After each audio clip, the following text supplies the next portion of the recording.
नमस्कार मित्रों, मैं प्रदीप श्रीवास्तव कहानी टाइम में आपका स्वागत करता हूं। लीजिए सुनिए मेरी कहानी, मेरा आखिरी आशियाना का दूसरा भाग। पिछले भाग में आपने सुना था कि कहानी की नायिका अपने पिता की मृत्यु के बाद उनकी जगह नौकरी पाने का प्रयास करती है, लेकिन पहले से ही नौकरीशुदा उसके भाई विरोध करते हैं। फलस्वरूप पूरा घर एक युद्ध का मैदान बन जाता है। अब उसके आगे सुनिए क्या होता है। एक ज्योतिषी एवं रत्नों के विशेषज्ञ तारकेश्वर शास्त्री जी का बाबूजी के जमाने से घर पर आना जाना था। माँ ने उनके ही कहने पर मुझे लासुनिया नामक रत्न चांदी की अंगूठी में बनवा कर पहनाया था। बाबूजी के स्वर्गवास के बाद उन्होंने कहा था, तुम्हारी हस्तरेखाएं दुर्घटना का योग दिखा रही हैं। तुम्हें गुप्त शत्रुओं से गंभीर हानि पहुंच सकती है। इस रत्न से तुम्हारी रक्षा होगी। मगर यह रत्न भी घर के ही गुप्त शत्रुओं यानी भाइयों और भाभीियों के हमले से मुझे बचा नहीं पाया। हाँ, उन्हें यदि प्रत्यक्ष शत्रु मान ले तो शास्त्री जी अपनी जगह सही थे। इन लोगों ने ऐसी चालें चली कि मेरा क्या, ज्योतिषी जी की भी पूरे समाज में तू शुरू हो गई। हम लोगों को जब तक पता चला तब तक बातें हर तरफ फैल चुकी थी। भाभीियों ने हमारे उनके बीच नाजायज संबंधों की ऐसी कहानियां गढ़कर फैलाई थी कि ज्योतिषी जी, रत्न आचार्य जी सारे रत्न झोले में सदैव रखकर चलने के बाद भी इतना साहस नहीं कर सके कि हमारे घर मोहल्ले की तरफ रुख करते। भाभियाँ इस कदर पीछे पड़ी थी कि आए दिन नए नए किस्से मेरे नाम से लोगों का मनोरंजन करने लगे। हम माँ बेटी को प्रताड़ित करने, परेशान करने के लिए कोई कोर कसर नहीं छोड़ी जा रही थी। हम जब बात उठाती तो भाभियाँ एकदम सिर पर सवार हो जाती। भाइयों का भी यही हाल होता था। हम ज़्यादा बोले तो मारपीट पर उतारू। रोज़ रोज़ की चिक चिक से चाचा और उनके परिवार ने भी हाथ खींच लिया। जब चाचा लोगों ने हाथ खींच लिया तो घर के शत्रुओं को और खुली छूट मिल गई। थोड़ी बहुत जो खेती बाड़ी थी वह न जाने किस मूड में आकर बाबूजी ने किसी समय अम्मा जी के नाम कर दी थी। भाई लोग एक दिन आए, बोले, अम्मा हमें मकान बनवाना है, ज़्यादा पैसा हमारे पास है नहीं, इसलिए हमने खेत बेच देने का निर्णय लिया है। खरीदार तैयार हैं, कल कचहरी में चलकर तुमको साइन करना है। भाई ने जिस दबंगई के अंदाज में अपनी बात कही, उससे पहले से गुस्सा अम्मा एकदम आग बबूला हो गई। एकदम से भड़क उठी। सीधे कहा, हम नहीं जाएंगे कहीं। खेत मकान सब हमारे आदमी का है, हमारे नाम है, हमारा है। हम कुछ नहीं बेचेंगे, एक धूल नहीं बेचेंगे। अरे किस मुंह से आए हो तुम लोग? सगी बहन महतारी की इज्जत गांव भर में तार तार करते शर्म नहीं आई? एक गिलास पानी तो माँ को कभी दिया नहीं। पत्थर लुढ़काया करते हो कि कितनी जल्दी महतारी बिटियाँ मरे और तुम सब बेच खाओ खेती बाड़ी। किस हक से आए हो मांगने? अम्मा की तीखी बातों ने भाइयों को कुछ देर के लिए एकदम सन्न कर दिया। गहन सन्नाटा छा गया। मगर बीवियों के इशारे पर चलने वाले भाई उन्हीं के उकसाते ही भड़क उठे, लगे चिंगारने। तो अम्मा भी पीछे नहीं हटी। परिणाम था कि पास पड़ोस सब इकट्ठा हो गए। दरवाजे पर भीड़ लग गई। चरित्र हनन से बुरी तरह आहत अम्मा सबके सामने फूट पड़ी। भाइयों का कच्चा चिट्टा खोल कर रख दिया, रेसा रेसा उधेड़ दिया। लोग सब जानते तो थे ही, लेकिन अम्मा के मुंह से सुनकर थू करने लगे। भाई पड़ोसियों को भी आग दिखाने लगे कि हमारे घर के मामले में कोई ना बोले। इतना बोलते ही कई पड़ोसी भी उबाल खा गए। किसी ने पुलिस को सूचना दे दी। आनन फानन में पुलिस भी आ गई। लोग भाइयों को बंद कराने के लिए पीछे पड़ गए, लेकिन अम्मा ने आखिर उन्हें बचा लिया। भाई फिर भी अपने अपने पैतरेबाजी से बाज नहीं आए। आए दिन कुछ न कुछ तमाशा करते रहते। मुकदमेबाजी की धमकी मिलने लगी। इधर अम्मा की पेंशन की तरह बाबूजी की जगह मुझे नौकरी मिलने में देर पर देर होती चली जा रही थी। चाचा से हाथ जोड़ कर अम्मा ने जल्दी से जल्दी काम कराने के लिए कहा। फिर इंतजाम करके रिश्वत के लिए भी पैसे दिए, तब हुआ काम।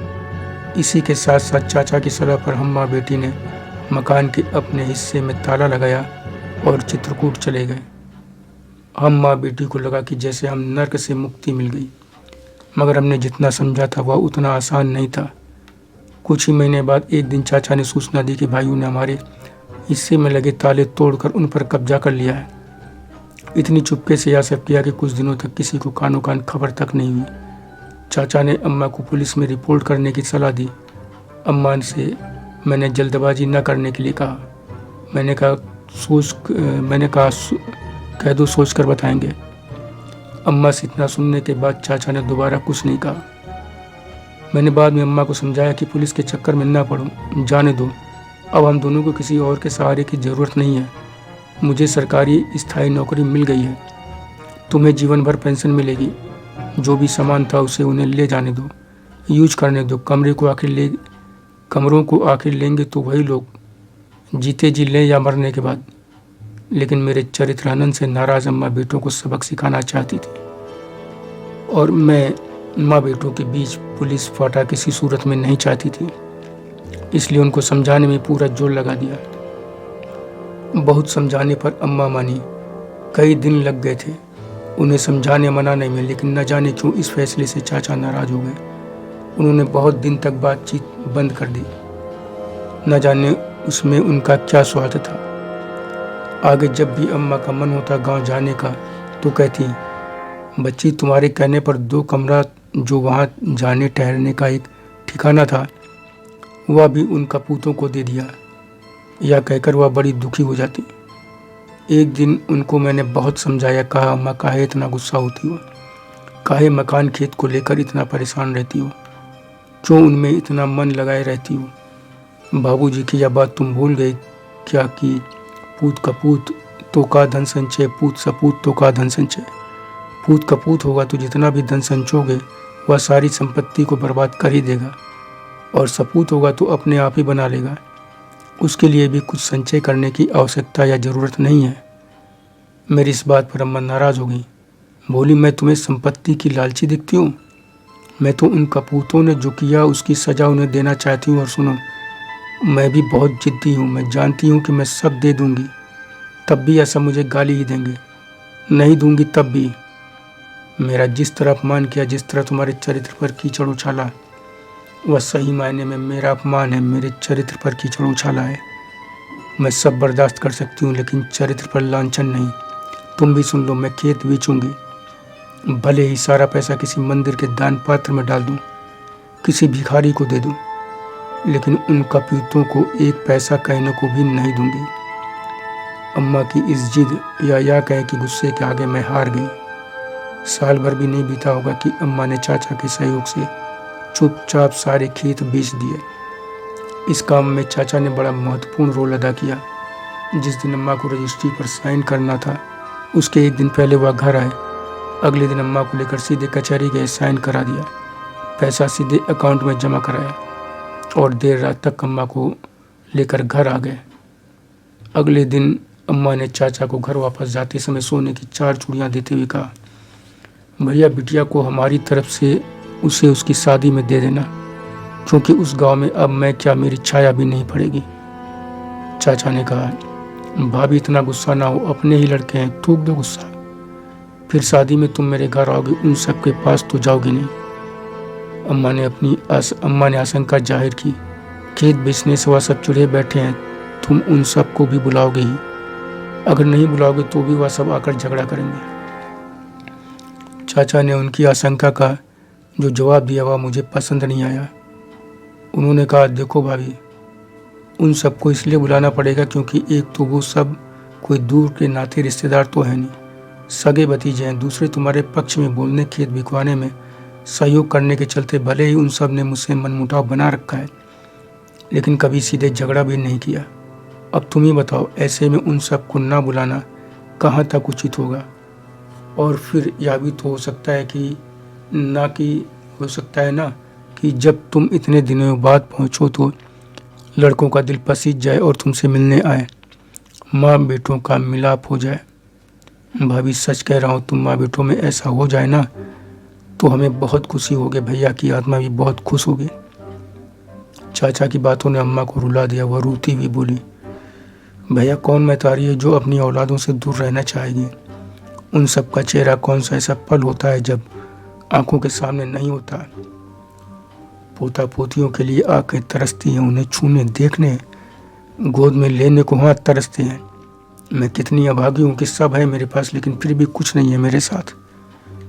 चाचा अम्मा की यह बात सुनते ही तपाक से बोल पड़े, तो भाभी गुस्सा थूक दो, चलो कुछ दिन के लिए मेरे साथ घर चलो। मेरे ही घर पर रुकना। अगर बेटे तुम्हें प्यार सम्मान से लेने आए तो जाना उनके पास, नहीं तो नहीं जाना। मुझे ऐसा लगा कि चाचा की बातें सुनकर अम्मा की आंखों के आंसू एकदम से सूख गए हैं। वह बिल्कुल शुष्क हो गई हैं, पथरीली हो गई हैं, उसी तरह चेहरा भी। मुझे समझते देर नहीं लगी कि अम्मा पर फिर गुस्सा हावी हो गया है। मैं कुछ और सोचती समझती कि उसके पहले ही वह बोली, देखो भैया, वहाँ तो अब मैं कदम नहीं रख सकती। वह सब मुझ पर हाथ भी उठा देते तो भी मैं माफ़ कर देती। यह सोच कर कि अपनी औलाद है, अपना खून है, अपने खून से पाला है, हमारे आदमी का अंश है। इसी तरह मेरी बिटिया भी मेरा खून है, मेरे आदमी का अंश है। उसका अपमान मेरे खून, मेरे आदमी का अपमान है। मैं सब सह सकती हूँ, लेकिन अपने आदमी का अपमान नहीं, अपने खून का अपमान नहीं, वह भी ऐसा वैसा अपमान नहीं। सीधे सीधे चरित्र पर लांछन लगाया गया। मेरी गंगा जल सी पाक साफ बिटिया के बारे में कितनी नीचतापूर्ण बातें पूरी दुनिया में फैलाई गई। मेरी बिटिया को इतना गिरा हुआ बताया गया कि आदमी ने भगा दिया। कोई कमी थी, आवारा थी, तभी तो भगाया गया। अब यहाँ मायके में आकर आवारागर्दी कर रही है। उस ज्योतिषी को बुलाकर अपनी अरे कमीनों ने क्या क्या नहीं उड़ाया। नीचों ने अपने स्वार्थ में अंधे होकर बेचारे उस पढ़े लिखे महात्मा जैसे ज्योतिषी के चरित्र की भी चिंदियाँ उड़ा दी। उस जैसा चरित्र वाला आदमी मैंने आज की दुनिया में कभी कभी ही देखा है। बेचारा इतना दुखी हुआ कि हमेशा के लिए कहीं चला गया। कई बार मन में आशंका होती है कि कहीं आत्महत्या तो नहीं कर ली। अब तुम ही बताओ, ऐसी औलादों को मैं कैसे अपना लूँ। मेरी औलादें हैं, लेकिन मुझे यह कहने में कोई संकोच नहीं कि गंदी औलादें हैं, कलंकी औलादें हैं। ऐसी कलंकी औलादों को कैसे अपना लूँ। मैं माँ हूँ, मेरे कलेजे से पूछो कि मैं कैसे तीन बेटों के रहते हुए भी बिना बेटों जैसा जीवन बिता रही हूँ। यह भी जानती हूँ कि तीन बेटों के रहते हुए भी मेरी अर्थी को कंधा देने वाला कोई बेटा नहीं होगा, बाहर ही देंगे। मैं चाहूँगी भी नहीं कि ऐसी कलंकी औलादें मेरी अर्थी को कंधा तो क्या मुझे छुए भी। मुझे इस बात का कोई मलाल नहीं कि औलाद वाली होते हुए भी मैं बे औलाद जैसी मरूंगी। दुनिया कितनी ही खराब हो गई है, मगर मुझे पूरा भरोसा है कि चार कंधे मेरी अर्थी के लिए मिल ही जाएंगे। शमशान में कोई ना सही डोम अग्नि देता है तो वही मुखाग्नि भी दे देगा। या कहते कहते अम्मा के फिर आंसू झरने लगे। मैंने देखा चाचा भी बड़े भावुक हो गए हैं, उनकी भी आंखें आंसुओं से भर गई हैं। अब अम्मा की तकलीफ मुझसे देखी नहीं गई। मैं उनके पास जाकर बगल में बैठ गई। उनके आंसुओं को पोंछते हुए कहा, अम्मा चुप हो जाओ। काहे इस तरह की बातें सोच सोच कर अपने को परेशान करती हो। बाहरी क्यों आएंगे तुम्हारे लिए, मैं नहीं हूँ क्या। तुम्हें ने भी कहा कि मैं भी तुम्हारा ही खून हूँ। अगर भैया लोग नहीं आएंगे तो मैं करूँगी सब कुछ। मैं तुम्हारे लिए चारों कंधा बन जाऊंगी। मैं ही तुम्हें अग्नि को समर्पित करूंगी। अम्मा, तुम इसे खाली सांत्वना देने वाले शब्द न समझना। किसी बेटी के लिए यह कहना ही नहीं बल्कि सोचना भी आसान ही है। अपनी माँ के लिए यह सोच कर ही दाल उठेगी, लेकिन मैं कह रही हूँ क्योंकि मैं जानती हूँ कि यह कटु सत्य है, इसलिए भी कह रही हूँ कि तुम्हें यकीन हो जाए कि तुम्हारी बेटी कमज़ोर नहीं है। उसके पास इतनी क्षमता है, इतनी हिम्मत है कि अपनी अम्मा के लिए कुछ भी कर सकती है। उसकी कोई भी इच्छा पूरी कर सकती है। तुम अगर अपनी और इच्छाएं भी बताओगी तो मैं वह भी पूरी करूँगी। मुझ पर भरोसा रखो, मेरे कदम डगमगाएंगे नहीं। मेरी बात सुनकर अम्मा एकदम शांत हो गई। अचानक ही उनके चेहरे पर फिर कठोरता छा गई। चाचा की तरफ देखते हुए उनका नाम लेकर बोली, आज संयोग से तुम यहाँ हो। तुम्हारे सामने कह रही हूँ कि मेरी अंतिम इच्छा यही है कि मेरी बिटिया मुझे शमशान तक ले जाएगी, मुखाग्नि भी वही देगी। तुम्हारी जिम्मेदारी यह है कि मेरे कपूत मेरी अर्थी को छूने भी ना पाए। पहली बात तो उन सबको बताया ही ना जाए, भूले भटके आ भी जाए तब भी तुम्हें यह सब कराना ही है जो मैं कह रही हूँ। मुझे अपनी बिटिया पर पूरा भरोसा है, यह जो कह रही है उसे पूरा भी करेगी। मेरे कपूत रोड़ा न बने, यह सब तुम्हें देखना है। बोलो, तुम मेरी यह इच्छा पूरी करोगे कि नहीं। अम्मा का ऐसा रूप देखकर मैंने पहले कभी नहीं देखा था। अम्मा का ऐसा रूप मैंने पहले कभी नहीं देखा था। मैं अचंभित हो गई, उन्हें एक टक देख रही थी। तभी चाचा बोले, भाभी काहे इतना गुस्सा करती हो। अरे लड़के नहीं आएंगे तो क्या मेरा कोई अधिकार नहीं है, मेरा कोई कर्तव्य नहीं है, तुम्हारा क्या मुझ पर कोई अधिकार नहीं है। मैंने तुम्हें हमेशा भाभी से कहीं ज़्यादा माँ की तरह सम्मान दिया है। देखा है, तुम जब आए तो मैं बहुत छोटा था। अम्मा से ज़्यादा समय तो मेरा तुम्हारे ही पास बीतता था। बाद में तो सब अम्मा से और खुद अम्मा भी कहती थी कि वह हमें जन्म देने भर की दोषी हैं। असली माँ तो तुम ही हो। इस नाते तो तुम पूरे अधिकार से मुझसे सब कुछ कह सकती हो, बल्कि कहोगी क्या मेरा कर्तव्य है। बिटिया को ऐसे असमंजस या ऐसे काम के लिए क्यों कह रही हो? या कहते कहते चाचा एकदम भावुक हो गए। उनके आंसू निकल पड़े। चाचा के मन में अम्मा के लिए इतना सम्मान होगा यह मैं उसी दिन जान पाई थी। मैं उनके इस रूप को देखकर एकदम अभिभूत हो उठी थी। मेरी भी आंखें भर आई थी। इस समय असल में हम तीनों की ही आंखें भरी थी। मेरी चाचा के प्रति श्रद्धा से भरी थी। अम्मा चाचा का नाम लेकर बोली, देखो मैं भी तुम्हें देवर से कहीं ऊपर स्थान हमेशा देती रही, अपने बच्चों सा ही हमेशा माना। उसी अधिकार से कह रही हूँ कि मैंने जो कहा उसे जरूर पूरा करना। मेरे कपूतों ने जो किया मैं समझती हूँ कि उन्हें उनके कर्मों की सजा जरूर मिले। लोग जाने जिससे कोई सपूत कपूत न बने। चाचा अम्मा को बहुत देर तक समझाते रहे कि बेटों के प्रति इतनी कठोर न बने, लेकिन वह टस से हिम्मत से नहीं हुई। आखिर हार कर चाचा बोले, ठीक है भाभी, तुम्हारी जो इच्छा है वही सब होगा। मगर फिर कहूँगा कि एक नहीं, ठंडे दिमाग से बार बार सोचना। मैं तुमसे हाथ जोड़कर यही कहूँगा कि जो भी हो तुम इतनी कठोर ना बनो। तुम ऐसा करोगे तो दुनिया यही कहेगी कि अब माँ भी पत्थर दिल होने लगी हैं। मैं नहीं चाहता कि तुम पर दुनिया कुछ इस तरह का आरोप लगाए। दुनिया को तो तुम मुझसे अच्छा समझती हो, वह तिल का ताड़ बनाने में देर नहीं लगाती। तुम अपनी जगह एकदम सही हो, लेकिन यह दुनिया यह कहने में ज़रा भी देर नहीं लगाएगी कि बड़ी कठोर माँ है। अरे वह पूत कपूत हैं तो यह माता पत्थर हृदय क्यों हो गई? सब यही कहेंगे कि जब माँ इतनी कठोर है तो बेटो तो आगे निकलेंगे ही। चाचा आगे कुछ और बोल पाते उसके पहले ही अम्मा ने उन्हें रोकते हुए कहा, भैया एक बात बताऊं, हमें दुनिया की परवाह उतनी ही करनी चाहिए जितने से हमारा खुद का गला ना कसने लगे। मुझे परवाह नहीं कि दुनिया माता कहेगी या मुझे या कुमाता। दुनिया का काम है कहना, जो भी करो कुछ ना कुछ कहेगी जरूर। अगर सख्ती नहीं करूंगी तो कहेंगे माँ बाप ही गलत हैं, सही शिक्षा संस्कार नहीं दिए तभी बच्चे ऐसे हुए। सख्ती करो तो कहेंगे कसाई है। लेकिन भैया एक बात और बता दूं कि सब एक से नहीं होते। बहुत लोग कसाई कहेंगे तो कुछ लोग यह भी कहेंगे कि अच्छा किया, ऐसी औलादों के साथ ऐसा ही करना चाहिए, उन्हें सबक सिखाना ही चाहिए। भैया दुनिया की इतनी चिंता ना करो, यह किसी तरह चैन से नहीं रहने देती, न मरने देती है न जीने देती है। इसलिए जैसा कहा है वैसा ही करना। और सुनो, बुरा मत मानना, अगर तुम्हें यह सब करने में कोई बाधा महसूस हो रही हो तो निसंकोच ना कह देना, बिल्कुल मना कर दो। तुम पर कोई दबाव नहीं डाल रही हूँ। अम्मा की यह बात चाचा को तीर सी चुभ गई। वह एकदम बेफल होकर बोले, क्या भाभी कैसी बात करती हो? तुम्हारी एक एक बात एक एक इच्छा मेरे लिए भगवान का दिया आदेश है। मैं तुम्हारी हर इच्छा पूरी करने में अपने जीते जी कोई कोर कसर नहीं छोड़ूंगा। धन्यवाद मित्रों, शेष अगले भाग में सुनिए।